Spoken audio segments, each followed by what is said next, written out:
gravação. Bom dia novamente, né? Estamos aqui no nosso segundo momento, do nosso segundo encontro, do dia 3 de outubro. Como nós combinamos anteriormente, nós teríamos um encontro 8h30, um encontro às 10h30 e depois outro encontro às 4 horas da tarde, tá?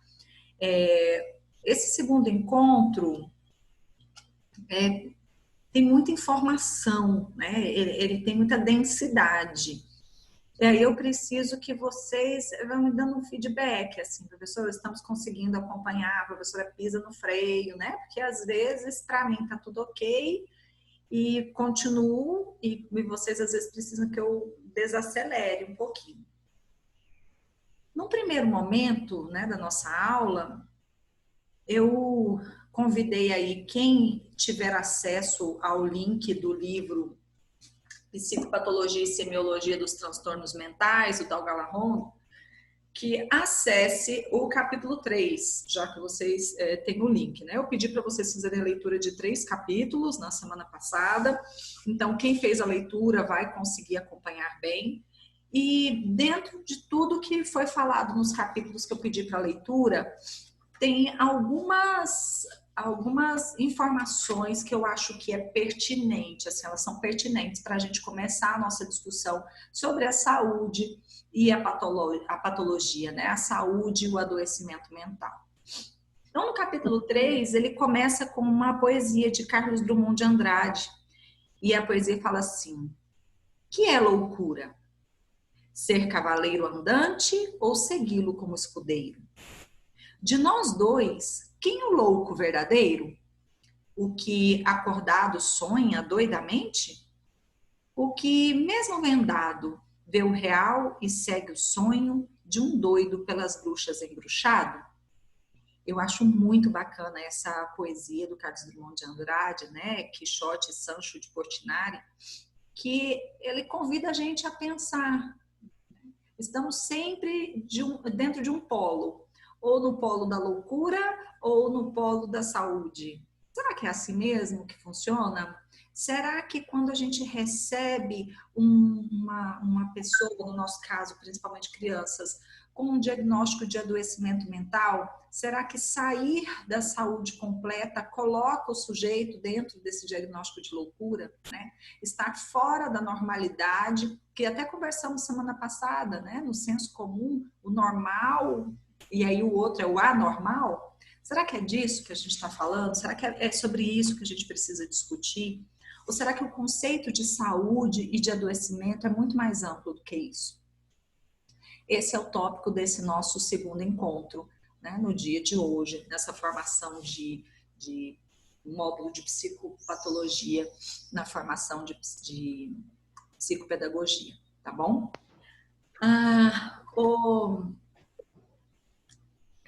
Camila, você conseguiu abrir aí, Camila, no capítulo 3?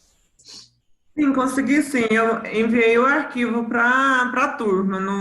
Sem ser o link, aí eu já enviei o PDF que eu consegui baixar no computador, eu enviei já o PDF já para a turma. Pronto. Bom, mas Ela não...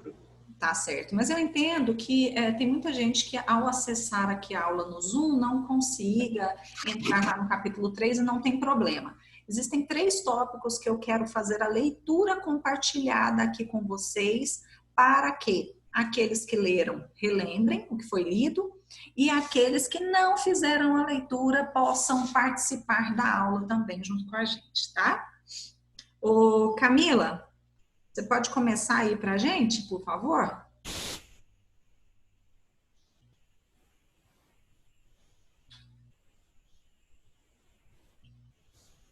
Ah, o microfone está desligado, Camila. Opa, perdão. O conceito de saúde e de normalidade em psicopatologia é questão de grande controvérsia. O conceito de saúde Não, obviamente. repetir, porque estava no tópicozinho. Obviamente, quando se trata de casos extremos, cujas alterações comportamentais e mentais são de intensidade acentuada e de longa duração. O delineamento das fronteiras entre o normal e o patológico não é tão problemático.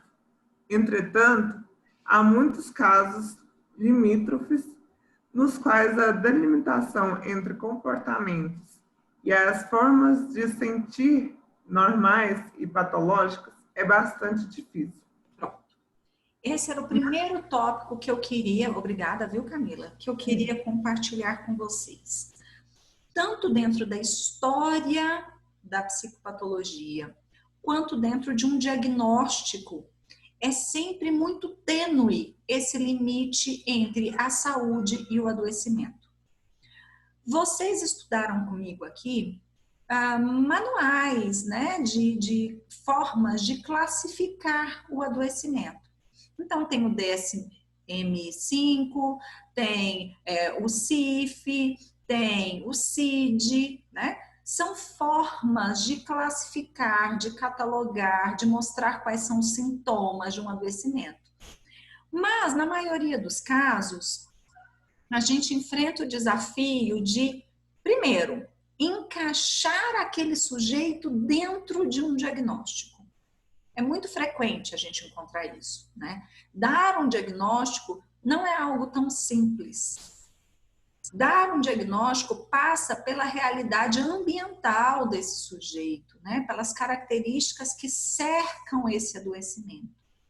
Então, isso é preciso ficar muito claro para vocês. Na psicopedagogia, vocês vão trabalhar sim com diagnóstico, né? Principalmente com diagnósticos relacionados a dificuldades de aprendizagem, a transtornos, né, do desenvolvimento. Então, em alguns momentos vocês entram no diagnóstico, né, como protagonistas ali daquele diagnóstico. Outras vezes vocês entram em parceria com outros profissionais para levantar hipóteses diagnósticas, para testar, para concluir, né, uma avaliação. E é importante que vocês tenham em mente o quanto isso é complexo. Não existem tantos manuais, não existem tantas regras da Organização Mundial de Saúde, que eu mostrei na aula anterior para vocês, à toa, né? Tem um porquê. Separar o que é do normal, do que é do patológico, é um exercício complexo. E é esse exercício que a gente, né, convida vocês aqui nessa disciplina a pensar. Bom, vou continuar aí um pouquinho agora, né? Nessas situações, o conceito de normalidade em saúde mental ganha especial relevância. Aliás, o problema não é exclusivo da psicopatologia, mas de toda a medicina. Vocês viram que o CID, ele não tem essa preocupação, esse cuidado só com a saúde mental. O CID, ele é uma classificação internacional de todas as doenças. Então, esse é um problema próprio da medicina.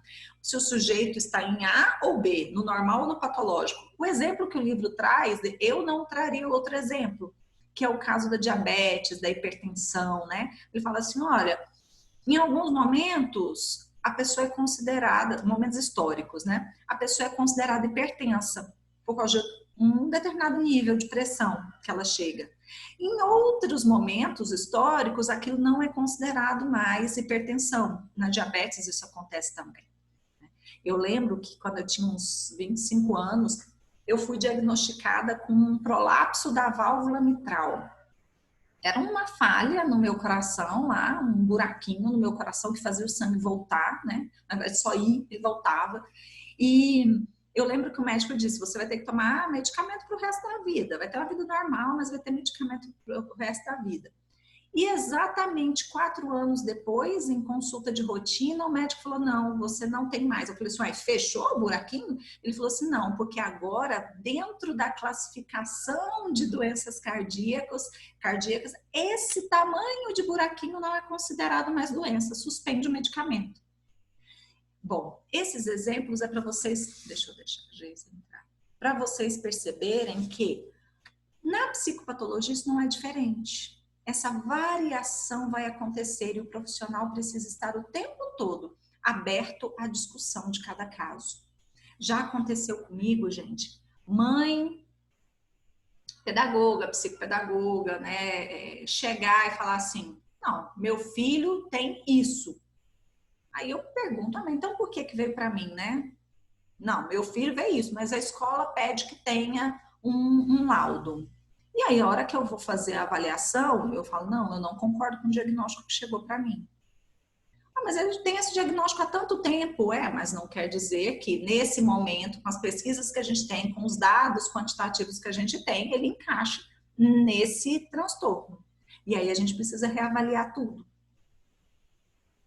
Na pedagogia, na psicopedagogia, na psicologia, a gente vai trabalhar muito com essas possibilidades da criança em desenvolvimento. E a partir do momento que ela muda de fase, talvez ela não se encaixe tão bem num quadro diagnóstico. Ok, gente? Até aqui vocês estão conseguindo me acompanhar? Dá um joinha para mim. Sim. Obrigada. Sim, professora. Foi como você... Oi?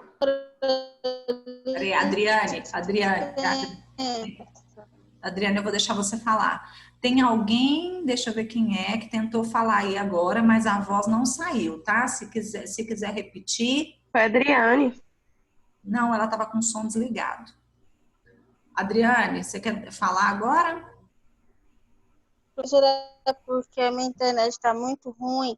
Aí esse artigo que vocês estão lendo aqui, é o do... Não é artigo não, Adriane. Isso é o capítulo 3 do livro.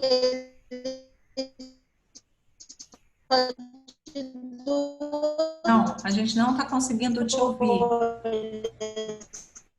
Adriane. O que aconteceu? Ela está com o som desligado, mesmo assim está aparecendo o som.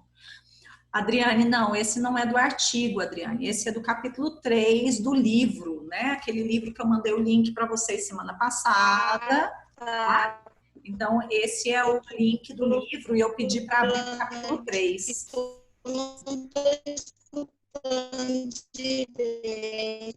Gente, eu não estou entendendo o que está acontecendo. É porque a internet dela tá ruim. Não, eu entendi isso, mas é por que o microfone está desligado e continua aparecendo? Não sei o que é. Bom, Adriane, se você tiver alguma pergunta, já que sua internet está ruim, você digita a pergunta, tá bom? Que a gente vai tentando ler aqui, tá certo? Bom, então, a primeira parte da história... Espera só um pouquinho, Camila. A primeira parte da história é mostrar para vocês que existe um questionamento histórico, né, numa linha do tempo, entre o que é normal e o que é patológico. Mas também vai existir um questionamento entre o que é normal e o que é patológico dentro do diagnóstico de um determinado sujeito. Na psicologia, a gente trabalha muito com diagnóstico diferencial e na psicopedagogia não será diferente. O que é o diagnóstico diferencial? Tem algumas coisas que se encaixam, por exemplo, tem algumas coisas que se encaixam em desortografia. Tem alguns tópicos dessa criança que se encaixam em dislalia. Pronto, aí a gente é convidada a fazer o diagnóstico diferencial. O que é isso? É dizer, será que é dislalia? Será que é desortografia? Ou será que é um distúrbio do aparelho fonador? Tudo isso tem que ser levado em consideração na hora de fechar um diagnóstico. Porque encaixar alguém dentro de um conjunto de sintomas é muito fácil, né? O difícil é você ter a responsabilidade e a ética na compreensão desse sujeito dentro do ambiente que ele vive, dentro da condição fisiológica que ele se encontra, dentro do neurodesenvolvimento, da fase do desenvolvimento que ele se encontra. Se você ignorar uma dessas informações, você corre o sério risco de errar no diagnóstico. Acho que eu contei para vocês isso na última aula. Quem foi meu aluno já escutou essa história também, mas para quem não é meu aluno, vou contar aqui.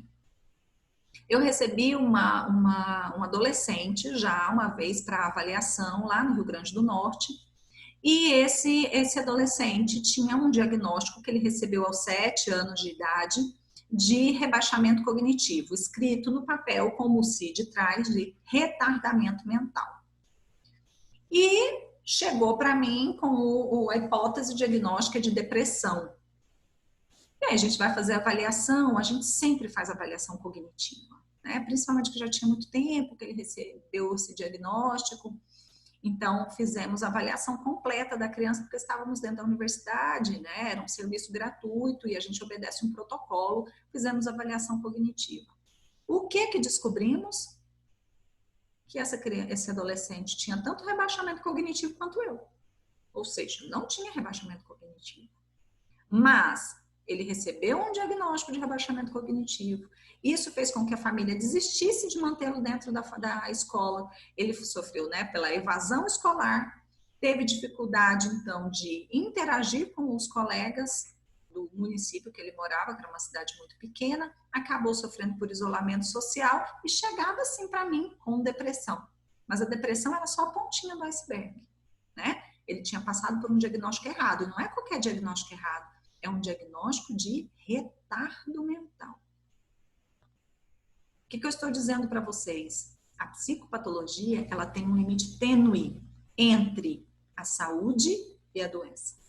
E nesse limite tênue, exige que o profissional saiba trabalhar em equipe, exige que o profissional esteja atualizado, exige que o profissional receba esse ser, criança, adolescente, adulto, na sua integralidade. A sua história de vida, né? Os fatores biológicos, genéticos, a condição social que ele se encontra. Se você ignorar essa história de vida, se você ignorar esse ser biológico que chega para você, social, psíquico, você corre o sério risco de dar um diagnóstico errado. Um outro exemplo, né, do universo contrário. Eu trabalhava numa escola e a gente recebeu uma criança com um laudo de altas habilidades. E tá bom, vamos acompanhar essa criança por 30 dias. E na primeira reunião que nós tivemos depois disso, eu lembro que os professores da área de português falaram assim, nunca que essa criança tem altas habilidades, nunca que essa criança tem superdotação, né? Já usando como o mesmo termo, e não é o mesmo termo. Aí não tem porquê, tá escrito aqui no documento. Não, a letra dele é horrorosa. Ele não sabe escrever. Bom, alguém aqui sabe me dizer qual foi o erro cometido nessa história? Se foi do laudo que essa criança chegou? Onde está o erro nessa história que eu contei?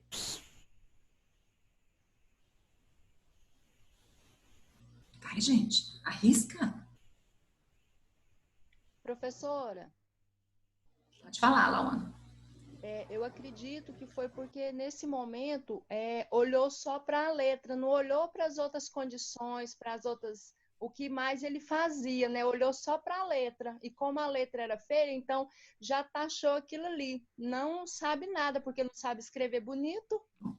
Primeiro ponto, você já levantou, mas eu vou te dar uma dica. Você sabia que por isso aí, pela letra feia, já era mais um motivo para confirmar a superdotação?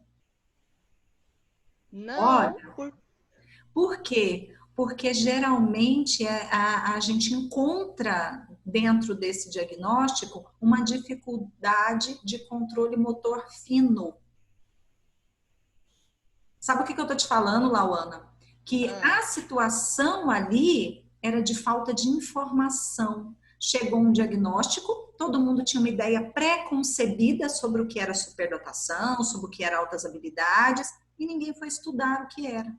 É um senso comum, né, professora? Ficaram no senso comum. E vocês sabem muito bem do perigo do senso comum, né? Primeiro, olha só, Lawana, se eu fico só no senso comum, eu engesso o menino em... Não, ele não é bom. Agora, se eu me preocupo em saber o que é superdotação, o que é altas habilidades, qual a diferença entre um e outro? Conhecimento. O conhecimento é que vai transformar ali o diagnóstico em prognóstico. Todo mundo sabe a diferença de diagnóstico e prognóstico? Não. Diagnóstico, gente, diagnóstico é o nome do transtorno, o nome da doença, o nome que você dá, o quadro clínico, tá? É o baseado naquilo que falta, naquilo que não tem. O Vamos prognóstico, anotar, professora. o prognóstico é a construção de possibilidades daqui para frente. Tá bom. A criança tem uma dificuldade motora. Isso é o prognóstico. Desculpa, isso é o diagnóstico. Ele tem uma dificuldade motora. Essa é a limitação, é o que está faltando para ele. Agora, e o prognóstico? O prognóstico é você criar possibilidades. Então, vou encaminhar para quem? Vou encaminhar para um psicomotricista? Vou trabalhar com ele através do método montessoriano? Vou encaminhá-lo para um fisioterapeuta? Isso é prognóstico, é dizer assim, olha, se a gente trabalhar essa demanda da criança, dessa forma, a gente consegue criar possibilidades para o desenvolvimento dela. E não ficar preso no diagnóstico, ficar preso naquilo que é impossibilidade. Em outras palavras, Maria Regina, a gente volta para Vygotsky, é se apoiar naquilo que a criança tem, né? Porque no que ela não tem, eu não tenho como me apoiar. Não tenho. Tá bom? Eu vejo também, assim, voltando ao assunto um pouquinho, que às vezes as pessoas dão um diagnóstico precipitado, porque muitas vezes os pais ficam com pressa de saber o que o filho tem, às vezes também tem a questão financeira, porque as consultas às vezes são caras, e eles querem ter um diagnóstico logo fechado para pelo menos dar para a escola, né? Para a escola se virar. Maria Regina. Só que aí, seja bem-vinda ao mundo de uma psicopedagoga, tá? Os pais vão te pressionar e você tem que ter, primeiro, ética profissional, né? Para dizer não é nesse tempo, no tempo que você quer, pai, no tempo que você quer, mãe, que isso vai acontecer. Segundo, além dessa ética, é o cuidado também de ouvir a história de vida da criança sem julgamento, conhecer a realidade da criança no contexto escolar, conhecer o histórico clínico da criança. Será que tem algum médico que acompanha a criança, algum fonoaudiólogo que acompanha essa criança, fisioterapeuta, né, psicólogo? Conversar, né, promover articulação com esses outros profissionais. Olha o que eu estou dizendo para vocês. Psicopedagogo, gente, é aquele profissional que vai fazer a ponte entre a saúde e a educação. Se vocês vão fazer a ponte entre a saúde e a educação, se essa ponte é feita de uma forma errada, você faz a ponte entre a saúde e a doença, e não entre a saúde e a aprendizagem. Ok? Pode deixar cair da ponte também, né, professora? Ainda empurra da ponte, não pode, né? Por isso a formação de vocês é uma informação, que precisa ser muito consistente e tem que ser aberta a estudo para sempre. Né? Não existe psicólogo, psicopedagogo, não existe fonoaudiólogo, fisioterapeuta, formou, acabou. Não, formou, vou estudar cada caso como se eu estivesse estudando pela primeira vez. Amanda tá aí? Oi, tô sim. Amanda, na página 32, Sim. na página 32, critérios de normalidade. Sim. Eu vou começar a ler e você continua, tá? Ok, professora. Há vários critérios de normalidade e anormalidade em medicina e psicopatologia. A adoção de um ou outro depende, entre outras coisas, de opções filosóficas, ideológicas e pragmáticas do profissional. Se eu perguntar para vocês aqui hoje, né, o que é doença? O que vocês vão me responder?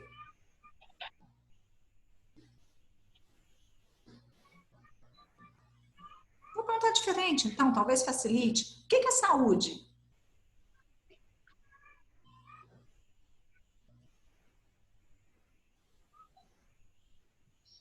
É estar bem, professora? Estar bem? Então tá. Então a gente vai pensar numa normalidade voltada para o bem-estar.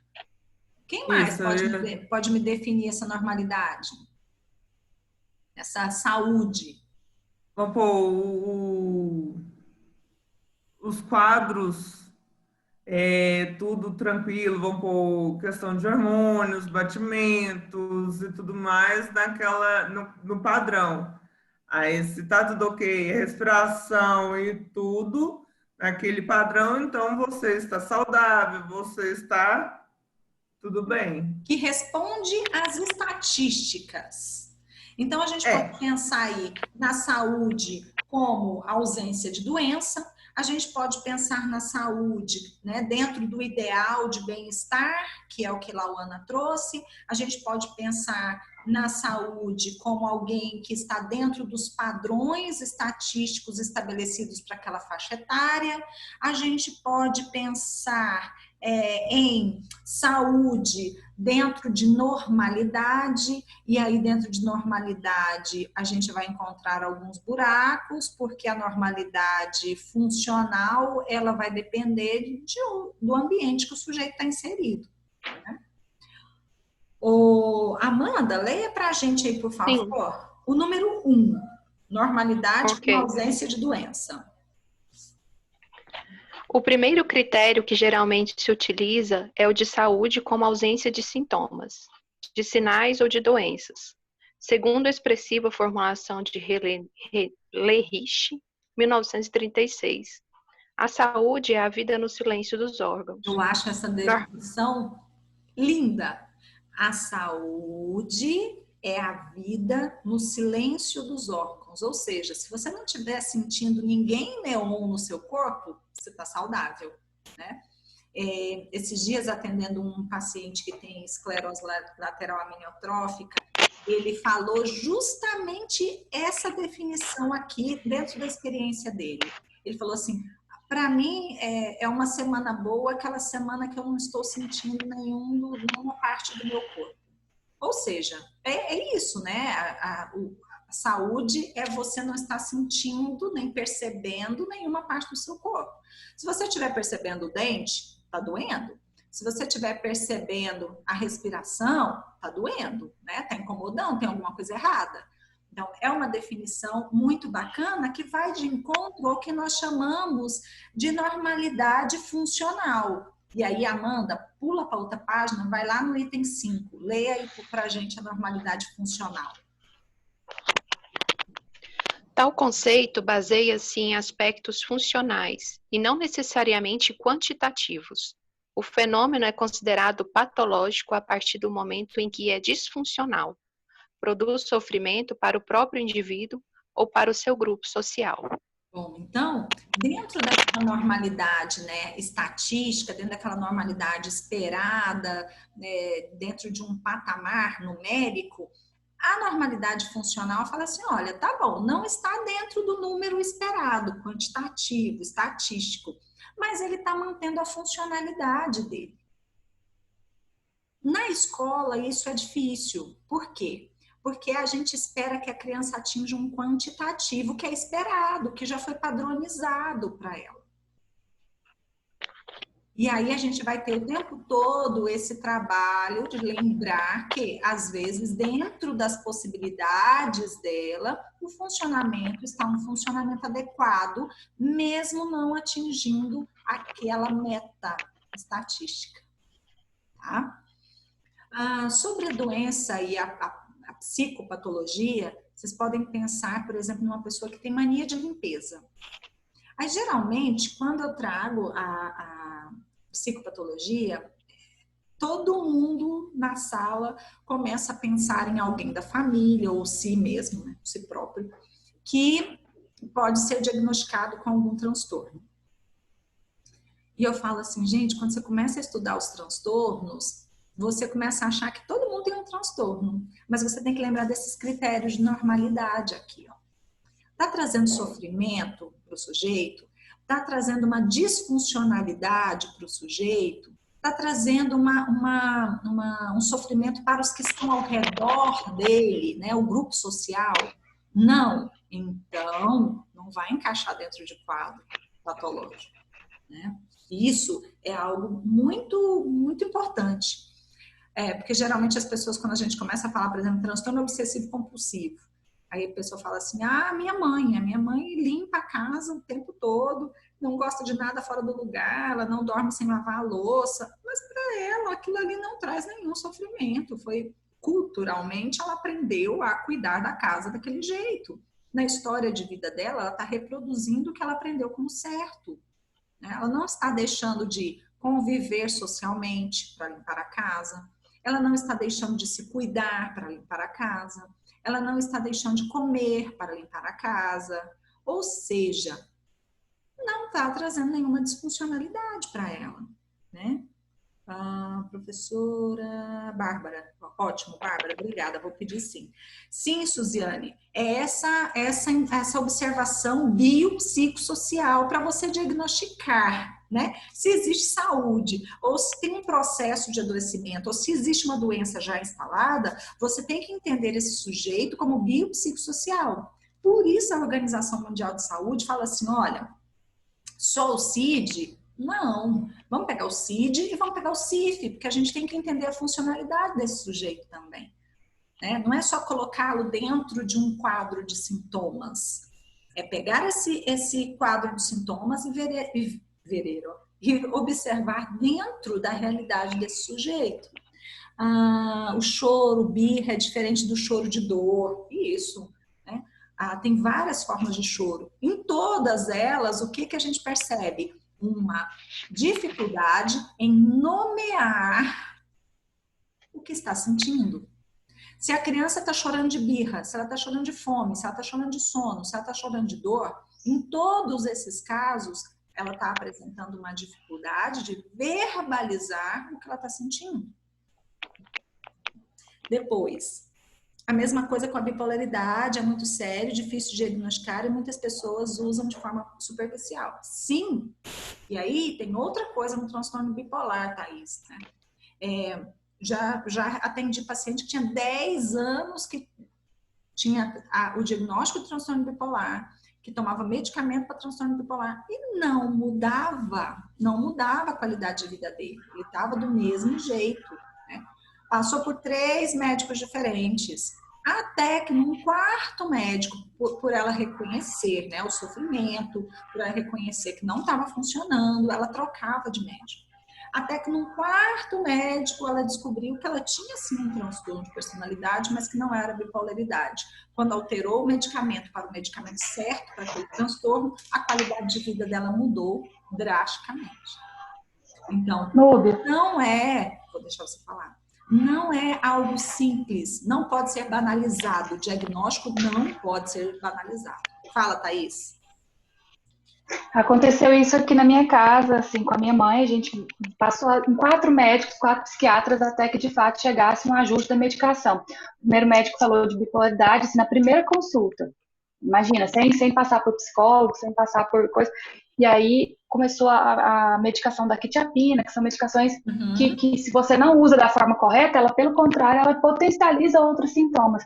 Até que, de fato, a gente conseguiu achar um psiquiatra que entendeu toda a situação, suspendeu as medicações e ajustou a medicação correta, com a dosagem correta, no horário correto, a qualidade de vida transformou, porque assim, a gente nem... Parece que sim, foram 6 meses que apagou da nossa história, mas foram 6 meses muito difíceis enquanto a gente caminhava, mas e aí foi o que eu conversava com ela, a gente não pode desistir dessa procura de um profissional que realmente vai entender o que está acontecendo, porque a gente vê na prática, chega na escola muitas crianças com TDAH e na verdade você vê que não teria necessidade de estar tomando aquele Venvance com 10, 11 anos de idade, tomando uma medicação forte.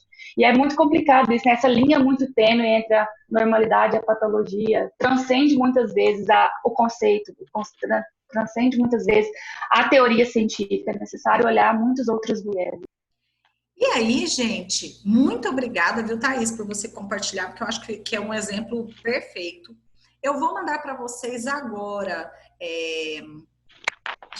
vou mandar para vocês agora o link da aula de 4 horas. Leiam esse capítulo 3 novamente, quem não leu, tá? Para a gente conversar um pouquinho mais. E eu vou mandar um artigo que é da psiquiatria no Brasil, tá? Ou da psiquiatria infantil no Brasil. E aí, 4 horas eu encontro vocês de novo. Leiam o artigo da psiquiatria infantil no Brasil e leiam esse capítulo 3 novamente para a gente aumentar essa discussão, porque a gente ainda tem muita coisa para falar, tá bom? Sobre esse capítulo. Quem tiver condições de abrir o capítulo 3 na hora da aula, eu acho que vai ser bacana. Um beijo, até 4 horas, para a gente conversar um pouco